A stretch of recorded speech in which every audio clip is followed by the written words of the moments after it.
акырын шилтеп кадамды, бакытка бөлөп ааламды, эркелеп мага келишсе, унутам бардык капамды. Бүгүнкү биздин жашыл күндүн ээси Жалал Абад областына караштуу Барпа айылынын кичинекей тургуну Раянаны 5 жашка чыгышы менен куттуктайбыз.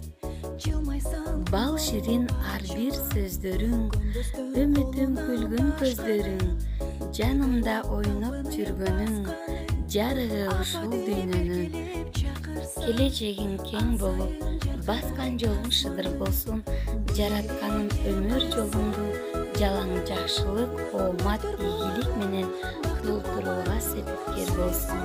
Биз сени жаш көрөбүз деп жылуу тилектерин узатышкан даята эне, ата энең жана жалпы бир туугандарың куттукташат.